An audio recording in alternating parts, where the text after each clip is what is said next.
Hello दोस्तों, कैसे हैं आप सभी। होप सो आप सभी अच्छे होंगे।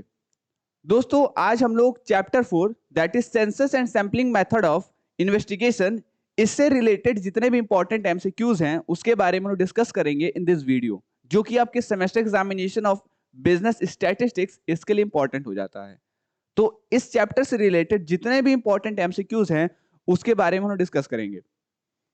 सबसे पहला जो क्वेश्चन आता है that is essential of sample is not, मतलब सैंपलिंग का जो एसेंशियल एलिमेंट है या एसेंशियल कैरेक्टर इसमें से कौन कौन सा नहीं है, या फिर कौन सा इसमें से सैंपलिंग का एसेंशियल एलिमेंट नहीं है या एसेंशियल फीचर नहीं है। अब बेसिकली सैंपलिंग होता क्या है आपको पता है। सैंपलिंग का मतलब क्या होता है कि जैसे एज्यूम कीजिए आपके स्कूल में 1000 स्टूडेंट्स हैं। इनमें से अब हम लोगों को ये जानना है, हमारा पर्पस क्या है। हमारा पर्पस है ये जानना कि कितने बच्चे इसमें से हेल्दी हैं, या फिर उनका हेल्थ अच्छा है, या फिर वो हाइजीनिक है। ठीक है, तो इसके लिए हम लोगों ने 100 स्टूडेंट्स को क्या किया, सेलेक्ट किया, और 100 स्टूडेंट्स को एज अ सैंपल मानते हुए हम लोग ने बताया कि ये जो स्टूडेंट्स हैं स्कूल में 1000 स्टूडेंट्स, ये हाइजीनिक हैं कि नहीं है। यानी कि हम लोगों ने 1000 स्टूडेंट्स को या 1000 स्टूडेंट्स का रिपोर्ट एक बताने के लिए कि भाई 1000 स्टूडेंट्स हेल्दी हैं या फिर हाइजेनिक हैं कि नहीं हैं, इसके लिए हम लोगों ने 100 स्टूडेंट्स को सेलेक्ट किया रैंडमली, और उनके थ्रू या उनके हेल्थ कार्ड रिपोर्ट्स वगैरह को चेक करके बताया कि ये 1000 स्टूडेंट्स क्या हाइजेनिक हैं कि नहीं, या हेल्दी हैं कि नहीं है। ठीक है, सो सैंपलिंग यही बेसिकली होता है। तो आपने क्या देखा, आपने सबसे पहला फीचर तो यही देखा कि ये जो 100 स्टूडेंट्स हैं ये क्या है, ये 100 स्टूडेंट्स इन 1000 स्टूडेंट्स के रिप्रेजेंटेटिव हैं। यानी कि इनको ये क्या कर रहे हैं, रिप्रेजेंट कर रहे हैं। इन 1000 स्टूडेंट्स को ये 100 स्टूडेंट्स क्या कर रहे हैं, रिप्रेजेंट कर रहे हैं। यानी कि यहां पर सबसे पहली बात क्या है, रिप्रेजेंटेटिवनेस है, इंडिपेंडेंस है, मतलब कोई भी किसी के ऊपर डिपेंड नहीं है। यहां पे टोटली क्या है, इंडिपेंडेंस है। ठीक है, उसके बाद क्योंकि इंडिपेंडेंस मींस व्हाट, कि सबको सेलेक्ट होने का। अब ये जो 100 स्टूडेंट्स हैं इसमें से 100 स्टूडेंट्स क्या हुए हैं, रैंडमली सेलेक्ट हुए हैं। रैंडमली सेलेक्ट होने का मतलब क्या है, the chances of being selected of every student, of each and every student is equal. ठीक है, तो इंडिपेंडेंस है। तीसरी बात, डिसिमिलैरिटी। डिसिमिलैरिटी, क्या यहां पे कोई डिसिमिलैरिटी है, नहीं, सबके चांसेस सेम है सेलेक्ट होने के, तो ये एक इसका एसेंशियल नहीं है। और चौथा भी डिस्कस कर लेते हैं, adequacy. Adequacy means what, enough. इतना जो है 1000 स्टूडेंट्स का जानकारी लेने के लिए इतना सैंपल एनफ है, that is basically your adequacy. यानी कि ये तीनों एसेंशियल पार्ट्स तो हैं या एसेंशियल फीचर्स तो हैं सैंपल के, लेकिन डिसिमिलैरिटी कोई एसेंशियल फीचर नहीं है। ठीक है, next question, which one of the following is not an essential of sample. इसमें भी वही चीज पूछा है, इसमें से कौन सा सैंपल का एसेंशियल पार्ट नहीं है। रिप्रेजेंटेटिवनेस है, एडिक्वेसी है, देन आपका इंडिपेंडेंस है, और एक चीज नहीं है, डिपेंडेंस, और सिमिलैरिटी होती है। Every unit of the population is studied in, यानी कि पॉपुलेशन का हर एक यूनिट, इसको किसके अंडर में हम लोग स्टडी करते हैं। क्या हम लोग इसको स्टडी करते हैं मल्टी स्टेज सैंपलिंग में, क्या हम लोग इसको स्टडी करते हैं क्लस्टर सैंपलिंग में, क्या हम लोग इसको स्टडी करते हैं सेंसस मेथड में, या फिर इनमें से किसी में भी नहीं। तो ध्यान दीजिएगा, मल्टी स्टेज सैंपलिंग क्या होता है, सेंसस मेथड, क्लस्टर सैंपलिंग, इन सब के बारे में समझते हैं। सबसे पहले समझते हैं ये मल्टी स्टेज सैंपलिंग क्या होता है।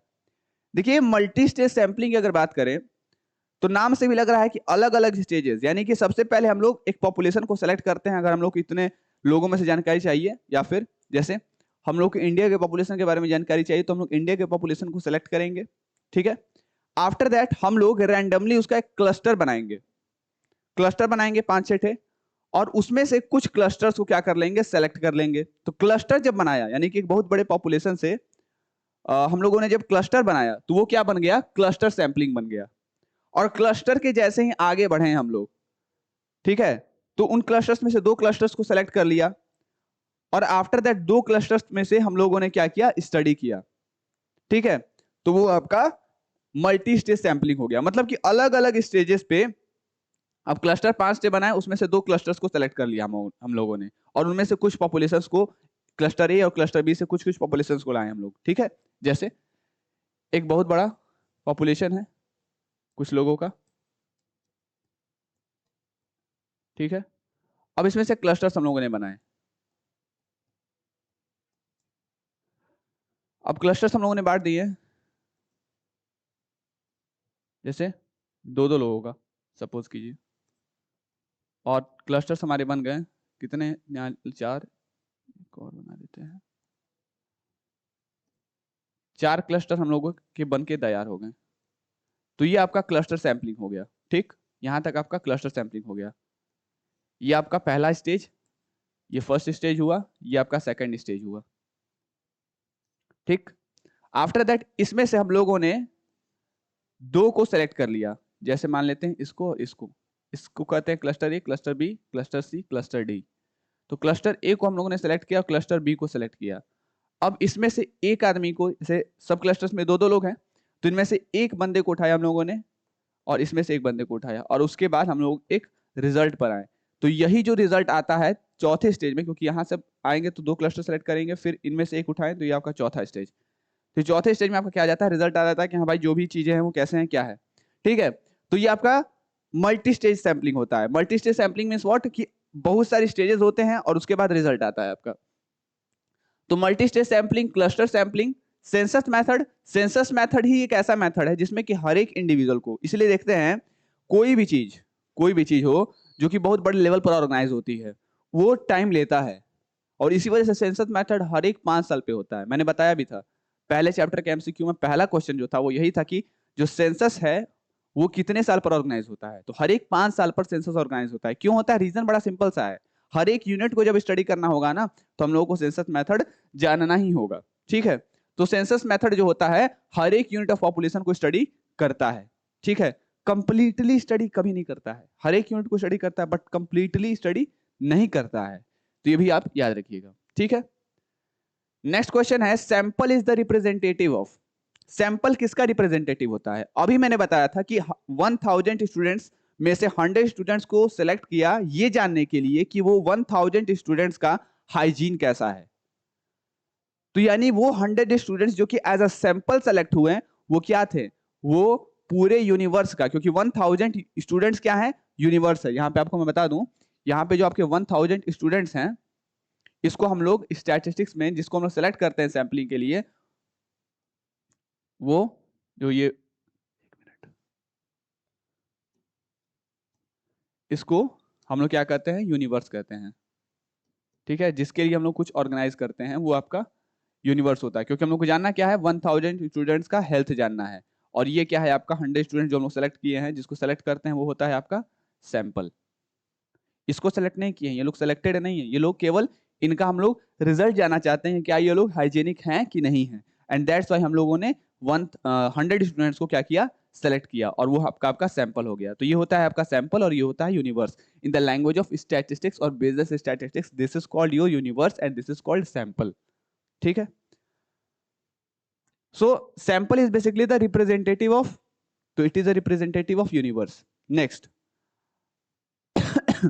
अब देखिएगा, सॉरी, क्वेश्चन है कि a border check post stops every passenger van, एक बॉर्डर चेक पोस्ट है वो हर एक पैसेंजर वैन को रोकता है, इनमें से कौन सा प्रोसीजर इसमें अप्लाई होगा। अब इसमें भी आपके मेथड्स दिए हैं, सिंपल रैंडम सैंपलिंग, फिर आपका stratified sampling, cluster sampling and last complete enumeration. अभी मैं एक चीज से पर्दा उठाऊंगा, पर्दा उठाऊंगा इस बात से कि यहाँ पे एक जो चीज है आपने पहले भी पढ़ा है, वैसे क्लस्टर सैंपलिंग भी आपने पढ़ा है, अभी बताया मैंने, ठीक है। क्लस्टर सैंपलिंग भी पढ़ा है मैंने, लेकिन एक और चीज है जिसके बारे में अभी आपने पढ़ा है, लेकिन और वो बहुत कॉमन चीज है, ठीक है, उसके ऊपर से मैं अभी पर्दा उठाऊंगा और बताऊंगा कि वो उसको ये भी चीज कहते हैं, आप जान के आश्चर्यचकित होंगे। वो क्या है उसको बताता हूं मैं, लेकिन उससे पहले हम लोग समझते हैं कि सिंपल रैंडम सैंपलिंग क्या होता है। देखिए simple random sampling, as the name says, selecting the sample randomly without any biasness.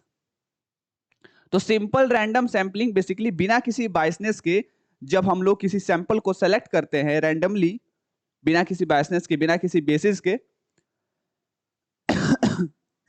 देखिए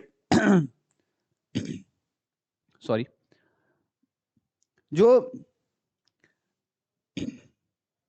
आपका बायसनेस होता है और जो बेसिस होता है, ये अलग अलग चीजें होती हैं। स्टैटिस्टिक्स के लिए क्या है कि स्टैटिस्टिक्स हमेशा अनबायस्ड होना चाहिए। और बेसिस का मतलब क्या है कि कोई कॉमन क्राइटेरिया जिसके आधार पर हम लोग ने डिवीजन किया है, पॉपुलेशन का या फिर यूनिवर्स का, ठीक है, या फिर क्लस्टर्स का, नॉट क्लस्टर्स, या क्लस्टर्स कह भी सकते हैं, क्लस्टर्स को चाहे यूनिवर्स को। बात एक नहीं है, अलग अलग है, क्योंकि यूनिवर्स में से क्लस्टर्स लिए और क्लस्टर्स के बाद हम लोगों ने कुछ बेसिस लिया और बेसिस पर हम लोगों ने सबसेट्स निकाले। बट यहां पे जो बात कर रहा है वो कह रहा है कि सिंपल रैंडम सैंपलिंग, बिना किसी बेसिस के रैंडमली हम लोग किसी भी इंडिविजुअल को सेलेक्ट करते हैं तो वो कहलाता है आपका सिंपल रैंडम सैंपलिंग, ठीक है। नेक्स्ट है स्ट्रेटिफाइड सैंपलिंग। अब ये स्ट्रेटिफाइड सैंपलिंग क्या होता है? मैं कहूं कि stratified sampling is basically the advanced version of cluster sampling. क्यों? क्योंकि क्लस्टर सैंपलिंग्स में से क्लस्टर्स निकाले जाते हैं, क्लस्टर्स आते हैं, लेकिन इसका कोई बेसिस नहीं होता है, ठीक है, इसका कोई बेसिस नहीं होता है कि किस बेसिस पर हम लोग इसको अलग करते हैं। लेकिन स्ट्रेटिफाइड सैंपलिंग में बेसिस होता है, इसका बेसिस होता है, यानी कि कुछ क्राइटेरियाज होते हैं, बेसिस कहिए चाहे क्राइटेरिया कहिए, जिस क्राइटेरिया पर हम लोग क्लस्टर्स बनाते हैं। और जब क्राइटेरिया पर हम लोग जब क्लस्टर्स बनाते हैं, उन क्लस्टर्स को क्या कहते हैं? उन क्लस्टर्स को कहा जाता है स्ट्रेटा। क्या कहा जाता है? स्ट्रेटा कहा जाता है। तो स्ट्रेटिफाइड सैंपलिंग बेसिकली यही होता है कि भाई जब हम लोग क्लस्टर्स को डिवाइड करते हैं, after making the clusters on the basis of some criteria, that clusters become strata and that sampling is basically called stratified sampling, ठीक है। अब है नेक्स्ट आपका कंप्लीट इन्यूमरेशन। अब ये है क्या? देखिए कंप्लीट इन्यूमरेशन जो है आपने पहले भी पढ़ा है, और इस कंप्लीट इन्यूमरेशन का एक और नाम है और वो है सेंसस। सेंसस को ही कंप्लीट इन्यूमरेशन भी कहा जाता है। सो बेसिकली सेंसस में आपने क्या देखा? सेंसस में देखा कि हर एक इंडिविजुअल यूनिट पर स्टडी होता है, और इसमें भी जो ये बॉर्डर चेक पोस्ट है, ये हर एक पैसेंजर वैन को क्या कर रहा है? रोक रहा है, ठीक है। यानी कि हर एक इंडिविजुअल वैन को क्या कर रहा है? रोक रहा है। It means what? कि ये भी हर एक इंडिविजुअल यूनिट को स्टडी कर रहा है, and that basically comes under the census method, and that's why the correct option of this question is basically your complete enumeration. Next है the best method of sampling, random sampling, because कहा जाता है कि जो best method है वो random sampling होता है। क्यों होता है? रैंडम सैम्पलिंग में क्या होता है? मैंने बताया था, बायसनेस नहीं होता है, कोई बेसिस नहीं होता है, और लेस एक्सपेंसिव भी होता है, टाइम से भी होता है। क्या लेस एक्सपेंसिव होता है? देखिए रैंडम सैम्पलिंग में आपका जो है ना, ये बेसिकली सेंसस आता है। क्या सेंसस लेस एक्सपेंसिव होता है? नहीं। क्या ये टाइम सेविंग होता है? नहीं। और एक इंडिविजुअल यूनिट को जब आप स्टडी करोगे ना, तो आप टाइम गवा रहे हो, टाइम कंज्यूमिंग है। लेबर सेविंग होता है? नहीं, बहुत ज्यादा एफर्ट्स लगते हैं। Selection of unit is unbiased, हाँ ये तो होता है भाई कि बिना किसी बायसनेस के रैंडमली हम लोग क्या कर लेते हैं? सेलेक्ट कर लेते हैं। तो ये इसका एक फायदा होता है, इस वजह से रैंडम सैम्पलिंग बेस्ट मेथड है। Sampling method is not appropriate for study.